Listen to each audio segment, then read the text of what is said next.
In Into the Wild, Christopher McCandless, he says, it's like the ending, happiness only real when shared. He like doesn't use the correct grammar because he's like scrawling it on something while he's dying, which is quite sad, but it's quite profound. Because, it's like this moment of like, yeah, he kind of did everything, he had this whole cool hippie journey, but like, his conclusion was, oh, you actually do need friends in the end. Like, I don't know if it was Aristotle who made that philosophy on friendship, but like friendship is super important, and finding the right people, extremely important in this modern age of like weird disconnection.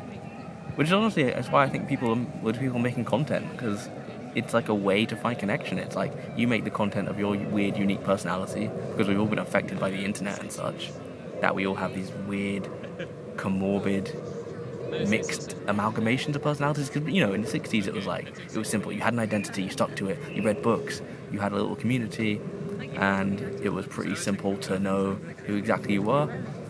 And in this modern age, I mean, it still existed back then, but like in this modern age, you're more this comorbid person with access to a smartphone, and you can click on whatever you want. So you can kind of program yourself and what your personality is going to be like, instead of it being chosen for you, because the TV chooses its programming. But now you can choose what you want to be. Like, your 7-year-old self is choosing essentially what you're going to consume and become. So I think personality is a bit more amalgamated these days. Amalgamated. Which could be a problem, but we can't really go back. So, yeah, happiness only real when shared. I think being around your friends, amplifies happiness. Like, you are around people, and, well, they're part of you. I think as you get to know people, you start to kind of share a brain. Like you're like a solar system of planets. Like, you're a planet, they're a planet, your third friend's a planet, your fourth friend's a planet, and together you're a solar system, and you work. It's like parts of them are delegated to you. So it's like your assertive friend.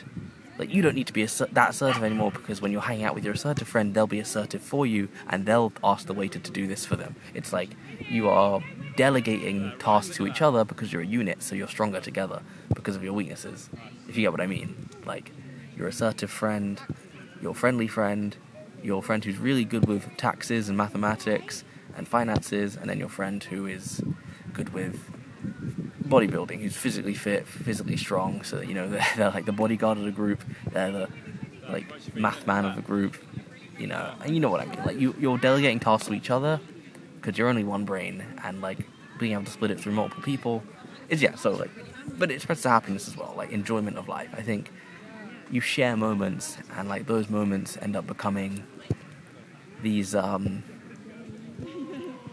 don't know, it's amplified. It's you get literal serotonin and dopamine from being around your friends and people you really connect with.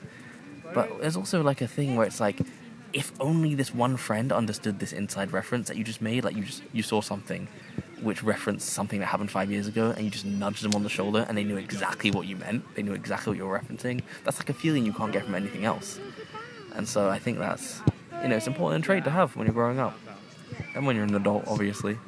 I think Barney Stinson says a very similar thing.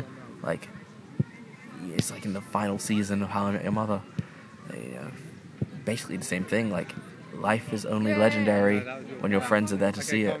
And it's true, because their consciousness perceiving what you're doing, and it kind of confirms that you did that thing. It's yeah, you can do something. You can enjoy dates on your own. You can go alone everywhere. You can hang out, go to bookstores alone, blah, blah, blah. But it's the experience isn't amplified by anything social. So it's kind of you're sacrificing something every time you do this. So yeah,